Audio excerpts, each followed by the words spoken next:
with you a little today about how that's been going. Now, we recognize that PepsiCo is a global leader in electrification, has really taken a lot of the effort on. What was your initial motivations, and what have you seen as the benefits as you've taken this project on? Yeah, it's been a journey for us. We started electrification with a large project in California back in 2018, 2019. We as a company, we have large sustainability goals within emission savings, and electrification of the fleet, and in general fleet sustainability, is a huge factor to that. So part of this journey that we're going along is that electrification is able to solve a lot of the efforts needed to provide and run a sustainable fleet, and then reduce our emissions over the next several years.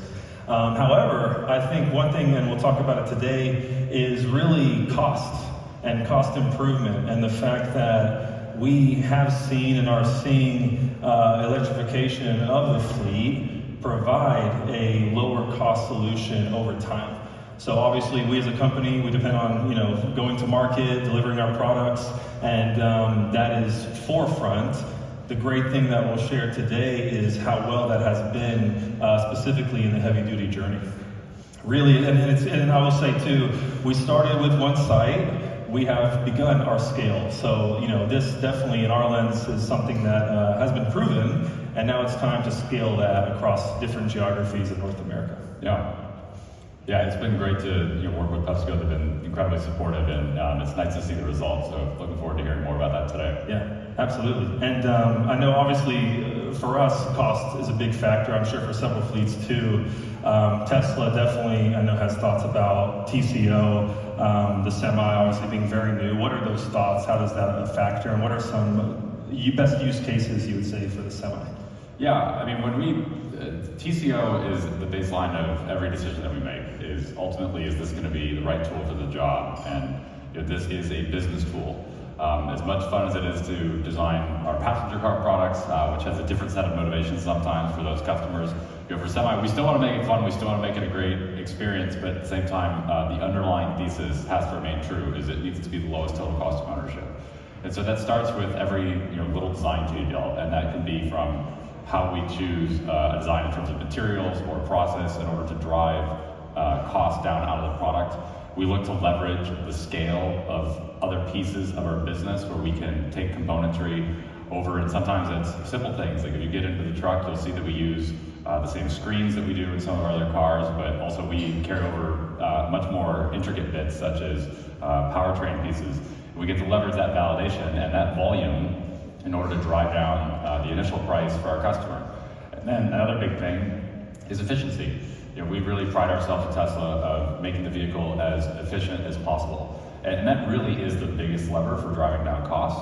And there's two reasons for that. One is when it comes to just the raw measurement of efficiency in terms of kilowatt hours consumed, we're directly driving down the amount of energy you need in order to continue to do the job. But also, when we look at it on a range basis, if we can be more efficient, it means that we get to remove battery from the vehicle. And so that's a great lever in a way to reduce the upfront cost of the vehicle as well. So it really starts from the initial design scope, and we say, well, how do we make the vehicle the most efficient? That really informed the shape, it informs the powertrain selection, everything we do along the way in order to continue to improve the vehicle and ultimately drive down the cost. And then from there, it really extends through the rest of the vehicle design process. We look for areas that we can extract the most value out of our supply chain and drive down costs that way. But then also service and maintenance. And we leverage our software, our vertical integration there, along with our in-house service learnings from our passenger cars. We bring that same thinking over to our heavy-duty fleet to close that feedback loop that we get from the service folks in the field to make jobs easier, get the truck back on the road, reduce service costs, keep part costs low, and ultimately deliver that entire idea of lowest total cost of ownership.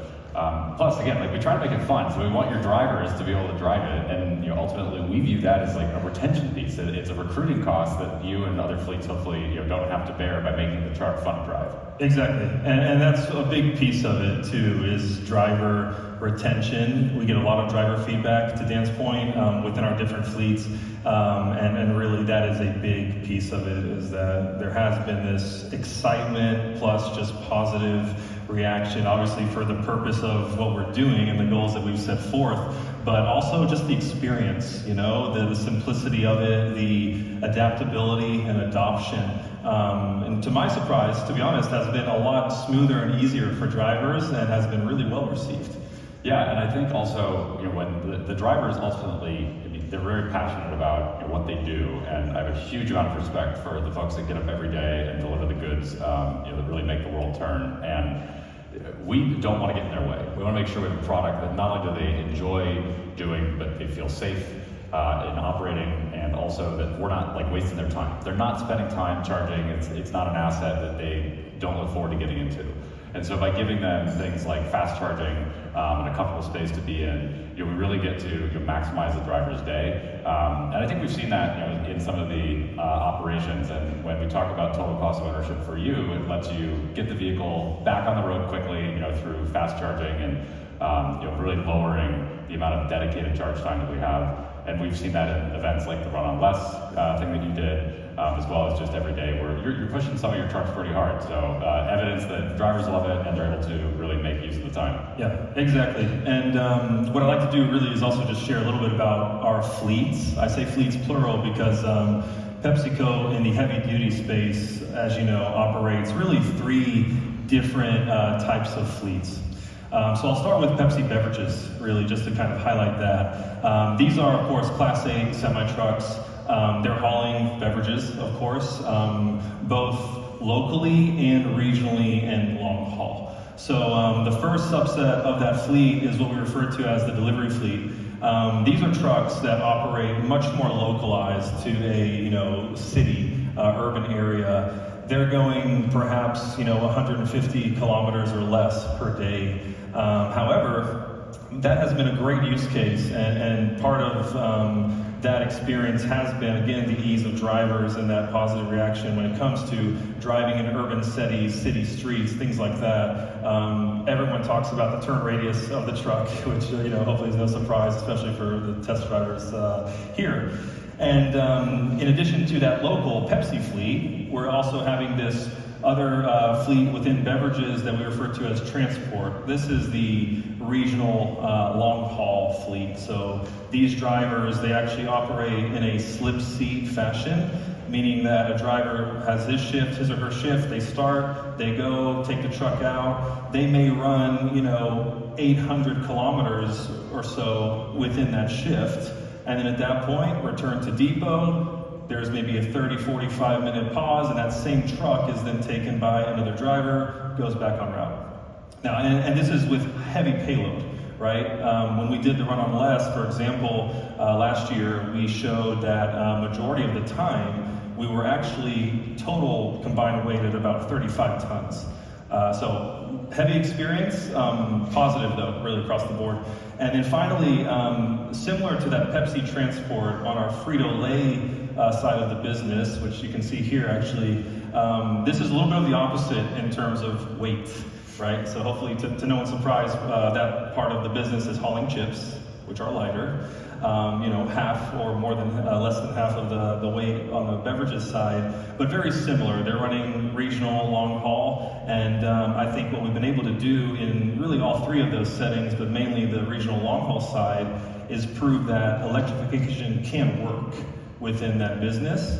And what's very important for us is to have been able to demonstrate that heavy duty EVs should and can mirror and replicate diesel operations, right? And that's really a big unlock that we've seen. Yeah, and all 3 of these business units that you run have provided really excellent learnings for us and at Tesla. And I mean, I do find it a little funny, and I kind of roll my eyes with like, oh, you're just hauling chips. I'm like, it's PepsiCo, like they're hauling beverages. I mean, how much do we have to explain this? And your highest mileage trucks are the ones that are in your beverage transport division. And so we've gotten this really good bookend of learnings from stuff that's heavy and far with then delivery. We're excited as we go to build our what we consider standard range asset, 500 kilometers on a single charge. That'll be a great fit for the Pepsi fleet when the time comes. And then at the same time, the Frito aspect is a totally different run operation, and so we get to test it in a variety of different circumstances, and that's proven to be really valuable and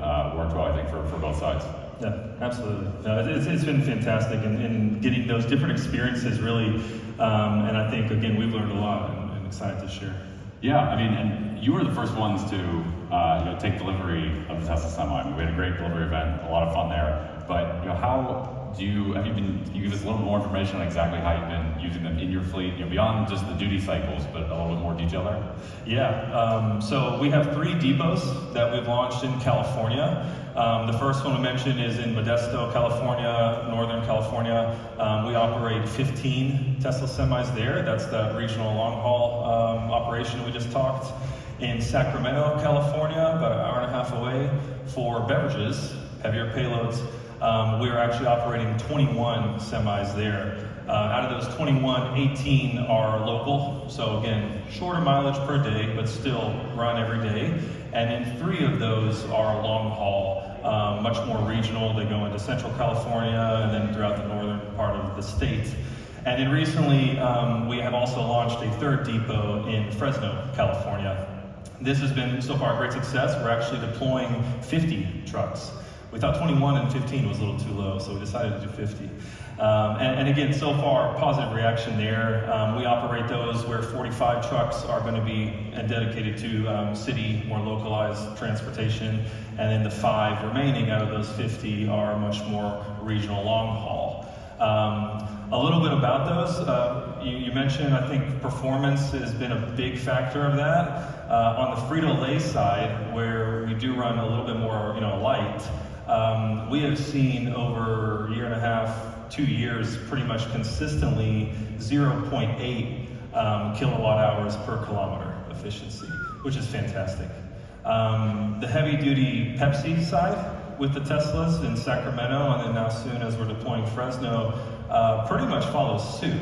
It is the same number, if not a little better, than what we shared from the Run on Less, which is 1 kilowatt hour per kilometer efficiency. So that's been, I think, a huge benefit of the truck, state of the art.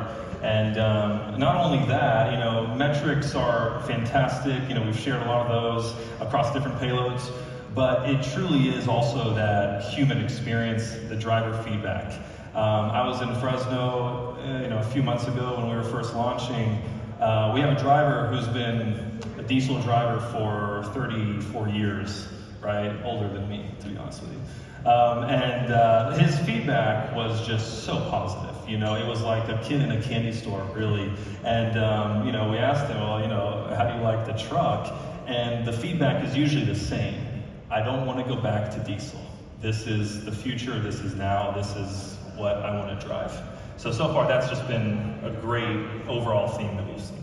That's great. Yeah, that was the goal from day one, and I'm glad to see your drivers are appreciating it. Those 3 projects have been something that we're really proud to support as well. But I know that we've had some challenges, particularly on the charging side, with deploying infrastructure. And so I'm curious, you decided to opt for more of the fast charging solution, which we've talked about has a lot of benefits. But can you talk a little bit about what the deployment was like and what you've learned from those 3 different California deployments, all of which, by the way, are depot charging, but can you share a little bit about your experience there?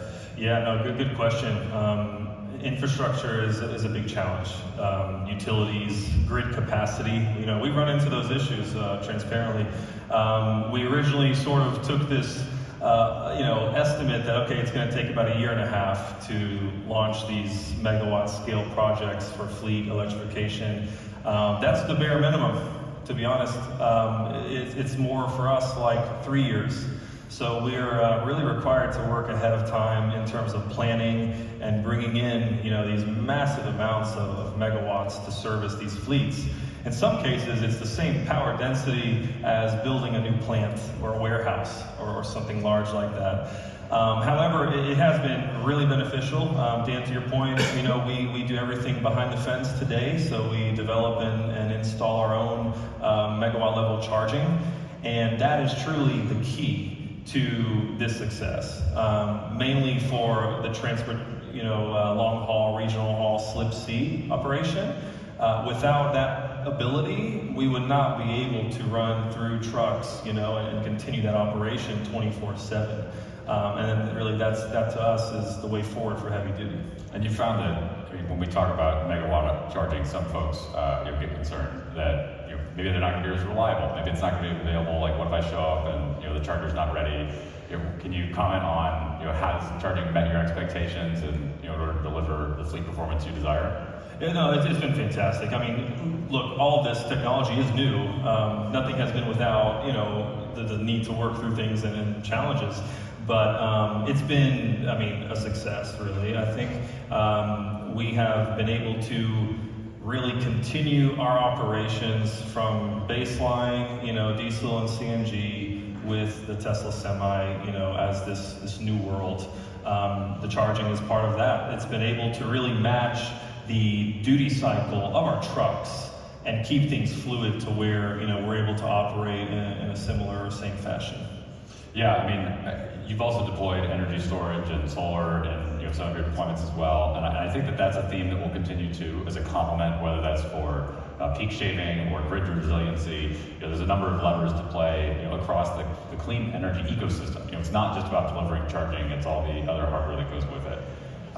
And I think that a lot of the learnings that you've had will bring over to the European market. But we also recognize there are going to be some differences. I think that depot charging is something not only did PepsiCo do at their sites, but Tesla for its sites has done so far as well. But I think we're going to see, as we shift, particularly over to Europe, a little bit more prevalence and reliance on the publicly available charging. The depot charging is maybe a little bit harder, particularly in areas where space is a premium, and there aren't trucks that are necessarily domiciling on site. So I think that's one area that we're going to be looking to maybe tweak the ratios of how we do behind the fence or depot charging versus public charging. And the reliability and stuff like that, I think will continue.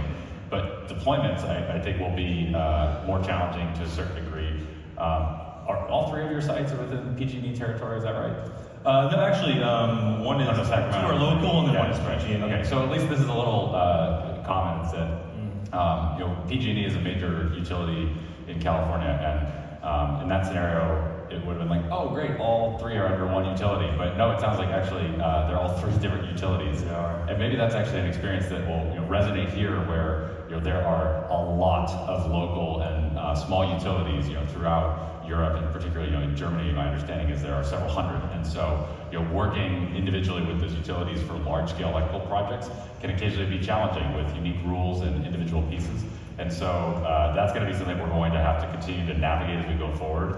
And we're big advocates for trying to simplify that process. Whether that's bringing power to the site, easing deployment, easing construction. We're not looking to cut corners, but just how do we get consistency?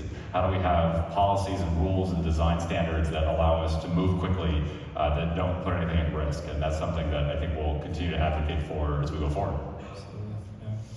Yeah.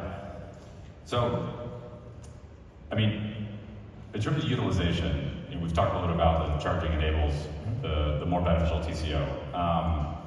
Can you comment a little bit more just about your fleet and how you've been able to put it, to stress it? Yeah, no, again, it has been put to the stress test for sure.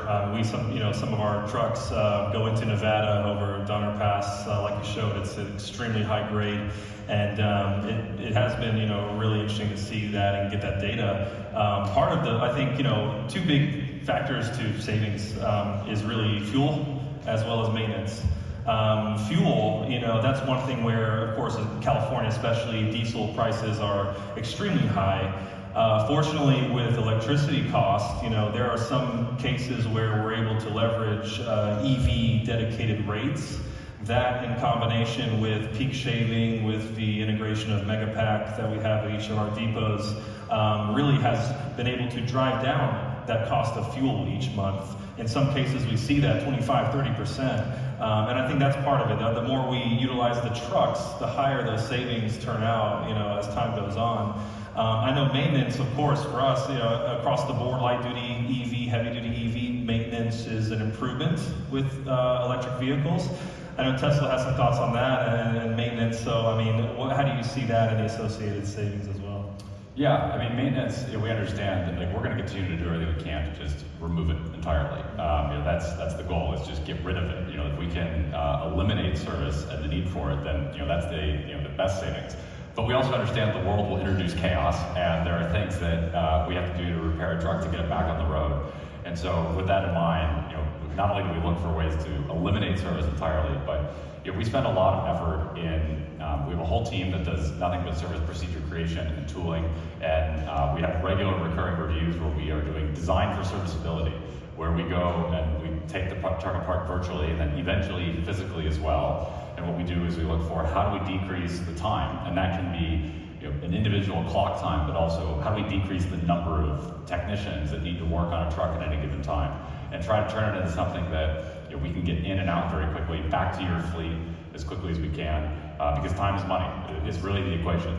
And we want to really set the precedent that as many jobs as possible are actually back before the next driver shift. So we really try to do stuff that is off the clock for you, and that way we can take advantage of time that the truck would otherwise not be running anyways. And so it's not a loss of availability.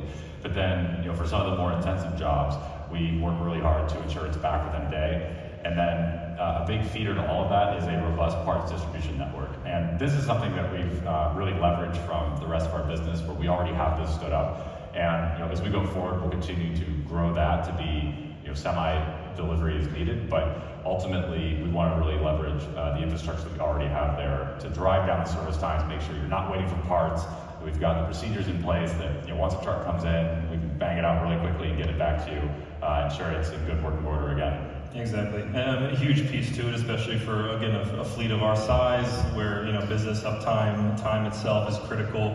And that's been a big benefit to us, is having that maintenance and support through Tesla. That's really how we've been able to keep things moving so fast, right? We have about 3.8 million kilometers traveled on these trucks as a whole. And that is going to continue to grow. And again, maintenance and reliability is a big factor to that.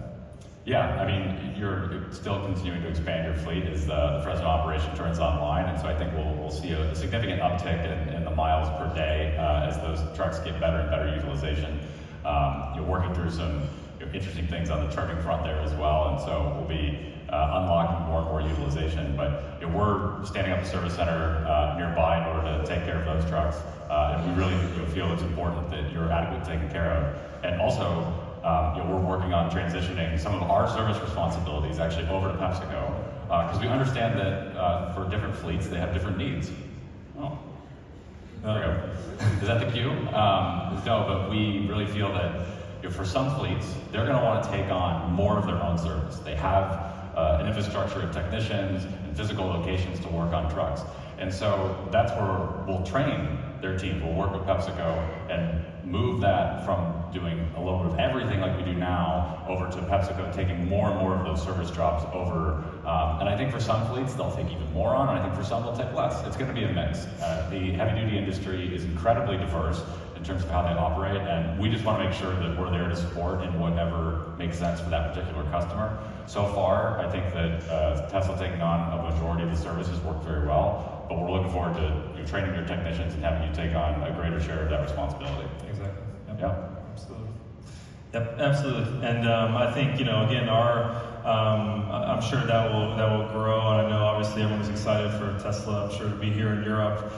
For us, again, in the States, we're primarily owned and operated fleet. We own our assets here in Europe.